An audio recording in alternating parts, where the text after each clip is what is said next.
Bonjour, bienvenue sur notre chaîne Automoto à fond dans les tours. Aujourd'hui sur la Côte d'Azur, nous essayons l'Audi A6 Avant e-tron.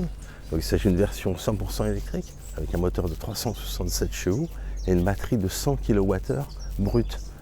L'Audi A6 est donc pour l'instant proposée dans cette version Avant, donc break. Elle va aussi être disponible dans les semaines à venir dans des versions essence et diesel. Alors, elle est conçue sur la plateforme PPE développée avec Porsche et sur laquelle a également été conçu le Q6 e-tron, le SUV électrique de la marque.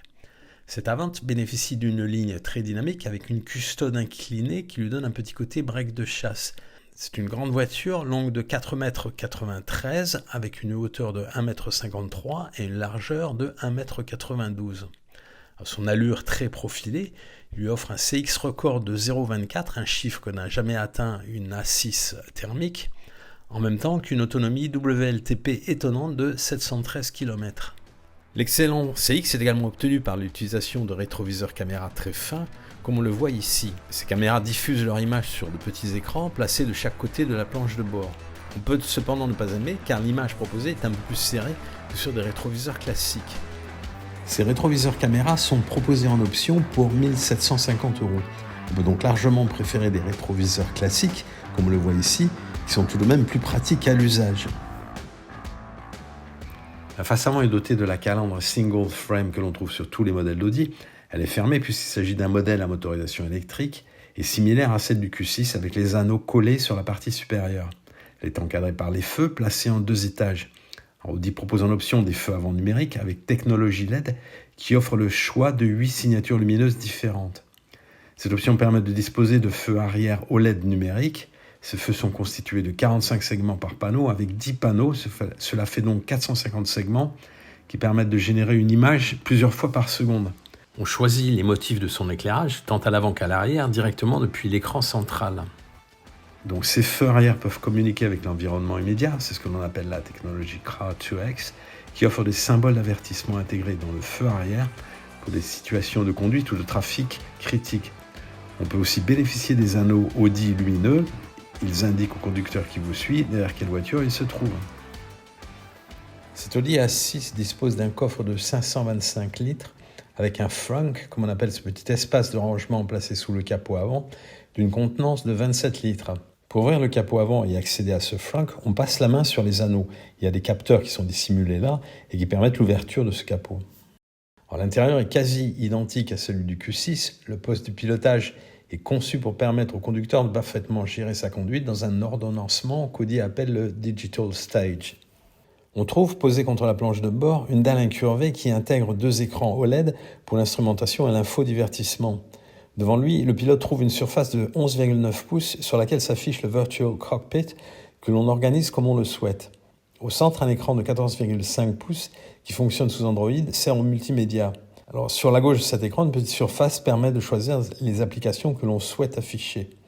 Alors, on peut en option s'offrir un 3e écran pour le passager d'une dimension de 10,5 pouces. Le passager peut y afficher son propre contenu multimédia, le GPS de la voiture ou regarder un film. Une fonction Privacy permet de rendre cette surface invisible pour le conducteur. Elle s'active à partir d'une certaine vitesse. Cela dit, il faut bien reconnaître qu'avec les moniteurs qui servent à retransmettre les images transmises par les caméras servant de rétroviseur, on se retrouve, si l'on prend l'écran passager, avec 5 écrans à l'avant de la voiture. C'est peut-être un peu beaucoup. On peut s'offrir, si on le souhaite, un toit en verre opacifiant qui donne beaucoup de lumière à l'habitacle. On bénéficie de sièges très confortables. On peut aussi s'offrir en option un système audio 3D Bang & Olufsen. Enfin, des haut-parleurs intégrés dans les appuis-têtes permettent à la fois de passer des appels téléphoniques en toute discrétion et de recevoir le guidage vocal du GPS. Nous avons testé cette Audi A6 Avant e-tron en 2 versions. La version performance que nous avons introduite au début de cette vidéo est une propulsion avec un moteur à l'arrière qui développe 367 chevaux et même 381 avec le Launch Control. La version S6 bénéficie de la transmission intégrale Quattro grâce à un 2e moteur à l'avant, offrant une puissance totale de 428 chevaux, 462 avec le Launch Control. Cette version est équipée de série d'une suspension pneumatique adaptative. À noter qu'Audi propose une entrée de gamme en 286 chevaux avec une batterie de 83 kWh, soit 75,8 de charge utile, qui lui offre une autonomie de 595 km. La 6 Performance se montre très plaisante à conduire. Elle permet de doubler en toute sécurité puisqu'elle accélère de 0 à 100 km/h en 5 secondes 4. On roule en tout confort dans une excellente insonorisation.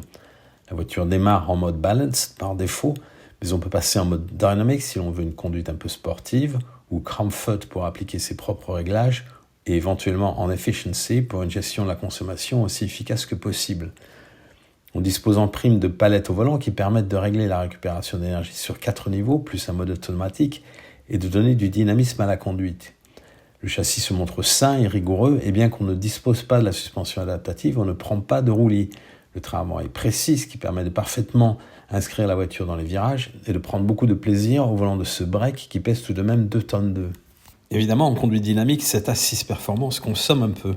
Nous avons enregistré 24,8 kWh au 100 km, ce qui donne une autonomie entre 350 et 380 km, puisque la batterie de 100 kWh se limite à une charge de 94,9 net. En conduite beaucoup plus sage, nous avons cependant nettement abaissé notre consommation à 21,4 kWh, ce qui nous offre une autonomie de 450 km. Mais certains de nos confrères ont réussi à descendre sous les 20 kWh, soit une portée de 500 km. Nous avons également testé la S6 Avant Quattro de 503 chevaux. C'est un petit bijou qui invite à la conduite sportive, surtout si l'on emprunte des routes sinueuses. Cette auto accélère de 0 à 100 km/h en 3 secondes 9, soit quasiment une performance de supercar. Sa suspension adaptative l'arrive au sol et lui permet d'avaler des virages à des allures supersoniques. Alors, cela demande beaucoup de concentration pour pouvoir notamment tirer le meilleur des palettes au volant. Cette auto est quand même un peu déraisonnable, y compris dans son prix. Elle s'affiche à 106 520 € avec une autonomie moindre de 655 km WLTP. Mieux vaut sans doute se limiter à la version performance qui permet de faire du chemin en famille. Elle est vendue 85 560 € en finition S-Line. Notez que cette assise savante existe également dans une version de 428 chevaux à transmission intégrale Quattro qui est vendue 92 710 €. L'Audi A6 e-tron est dotée de la recharge rapide en DC. Elle bénéficie d'une architecture électrique de 800 volts. Cela lui permet de recharger une puissance de 272 kW. Il lui faut 21 minutes pour reprendre de 10 à 80% d'énergie.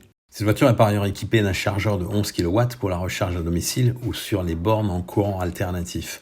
Cependant, Audi propose en option un chargeur AC de 22 kW.